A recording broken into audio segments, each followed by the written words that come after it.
Hey guys, I'm Prodigy from Airsoft Hero and Airsoft Team Kilo23. Today we're going to check out the internals of the Smith & Wesson M&P 15 Carbine. Going to be going inside this gun, checking out the gearbox, the motor, the hop-up, everything internally of this gun. Let's see what it looks like. Alright, with the Smith & Wesson M&P 15 Carbine taken apart, we can check out the internals. The motor actually is a lot nicer than I expected. Really nice quality. Not a lot of torque here when you rotate the pinion gear, but it's enough to pull the spring on the gun. It actually is a very nice quality motor compared to a lot of other Chinese motors. The hop-up chamber is metal, so that's a plus. So you don't have to upgrade that right away if you ever do. The barrel is brass, so that gives you added durability and accuracy. The hop-up tube and bucking look pretty stable and decent quality. Now before we hop into the gearbox, there are a few other things to take a look at. The motor plate at the bottom of the pistol grip has an enlarged little screw right here, so you can actually tune that much more easily than any JG or Echo 1 model gun. The cap inside the buffer tube that the screw goes through actually has a section cut out of it, so that if you want to run the wiring to a crane stock or something instead of to the front, you can very easily do that. The buffer tube is very similar to that of a real steel in that it actually screws on instead of just sits there. The bolt catch actually sits in here with a pin. It doesn't just sit in here like a normal AR-15 airsoft rifle. Actually, you push this pin through it and it sits there. It looks like it should have a working bolt catch, but for some reason it does not. Finally, the mag release is very similar to the real gun in that it does not have a small screw in here. It simply screws into the release itself. Now with all these little small things out of the way, we can actually move inside the mech box and check out the guts of the gun. Alright, with the gearbox shell taken off, let's check out the internals of the gun. We can start with the spring and spring guide. The spring is pretty short and it is pretty stiff. Now when I fired the gun originally, it did have kind of a recoil clang sound every time I fired it. It's probably due to how short the spring is.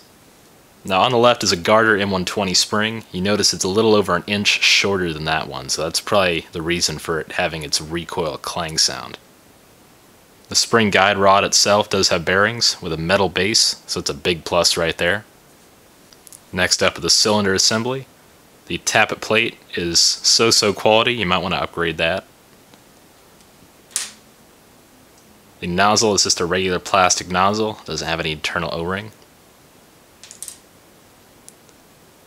The cylinder is getting really good compression. You're going to get a great FPS out of this gun. Piston head is ported with a lot of ports right there. A little bit of excess plastic right there, not sure what that came off of. Piston head is held in by a screw in the back, there are no bearings. The piston itself has one metal tooth, the second to last tooth is not removed. Please note all the brown, weird gunk grease that's on this. The cylinder itself is ported, so that's a good plus there for FPS and compression. The cylinder head is really tight in here. It is polycarb, it's plastic, and it gets really tight in here, so it gets a great air seal. The wiring's about 16 gauge. It's got a pretty hard coating on it, so it's not going to get crimped or ripped or torn or anything. It's pretty good quality. It's going to last you a while. Switch assembly looks similar to Echo 1 or A&K. Looks alright. Soldering job's pretty good considering. The gear set itself is made by XYT. You can see their little logo right here. It does have 7mm bearing bushings, so that's a plus right there. You get a little bit of extra added smoothness there.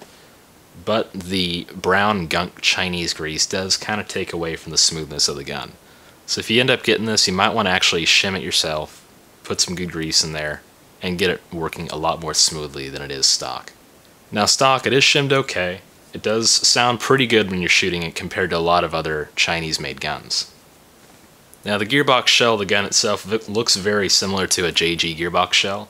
It's painted black on the outside, but it's grayish silver on the inside. It is pretty well reinforced. I'd imagine it'll last quite a while. It's good quality. Overall, the internals of this gun are actually pretty good for the price. You might want to open it up, tune it, grease it a little bit, but really, it's an excellent deal. This gun runs for $250 at AirsoftHero.com. Thanks for watching, guys. I'm Prodigy from Airsoft Hero and Airsoft Team Kilo23. Go be the Airsoft hero on your field.